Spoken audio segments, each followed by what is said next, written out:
আমার মেয়ের যখন অটিজম ডিটেক্ট হয় তখন আমরা ইন্ডিয়াতেই ছিলাম, আর কলকাতারই একজন কাউন্সিলর কাম স্পেশাল এডুকেটরের কাছে তাকে নিয়ে যাওয়া হয়। সে আমাকে কিছু জিনিস বলে যে তাদের অটিস্টিক চিলড্রেনদের কিছু সেন্সরি ইস্যুস থাকে, তার জন্য কিছু এক্সারসাইজ করাতে হয় যাতে সেই ইস্যুগুলো আস্তে আস্তে ঠিক হতে থাকে। পুরোপুরি হয়তো যাবে না কোনো দিনই, কিন্তু কিছুটা ম্যানেজেবল হয়ে যাবে। তো তার প্রেজেন্টেশন, সে যেভাবে আমার সাথে কথা বলে, পুরো জিনিসটাই আমার ভীষণ নেগেটিভ লাগে। জানি সে অনেক বেশি জানে, সে অনেক পড়াশোনা করে এসছে, কিন্তু সামহাউ তার কথা বলার টেকনিকটা হয়তো জানা ছিল না। যাই হোক, সে আমাকে এটা বলে যে অটিস্টিক চিলড্রেনরা যখন কিছু টাচ করে তাদের কিছু প্রবলেম তৈরি হয়, তাই জন্য তাদের ছোটোবেলা থেকে শেখাতে হয় বিভিন্ন জিনিস টাচ করে দেখা।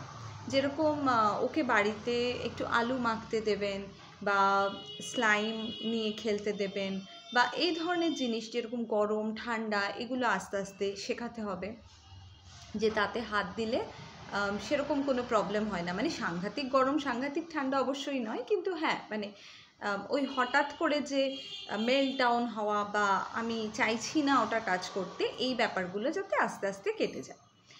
তো যাই হোক, তার প্রেজেন্টেশনের ওপর ডিপেন্ড করে আমার তো কিছুই আর ইচ্ছে করলো না বাড়িতে শেখানোর।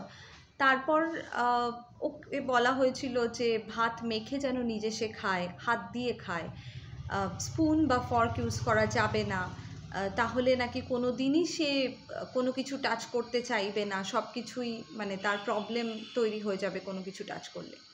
যাই হোক, তারপরে আমরা বিদেশে চলে যাই। সেখানে গিয়ে আমার সম্পূর্ণ একটা অন্যরকম এক্সপিরিয়েন্স হয়, কারণ সেখানে আমাকে স্কুল থেকে বলা হয় যে এই যে নুডলস খেতে আপনি দেখলেন, সেই জিনিসটাও হাত দিয়ে করছে, ওখানে তো সেটা নিয়ম নেই, ফর্ক দিয়ে খেতে হবে। তো আমি তখন বললাম যে আমি তো শেখাতে পারছি না, আপনারাই তাহলে একটু হেল্প করুন। তারা কিন্তু খুব সুন্দর করে শিখিয়ে দিল ওকে ফর্ক দিয়ে নুডল খাওয়া।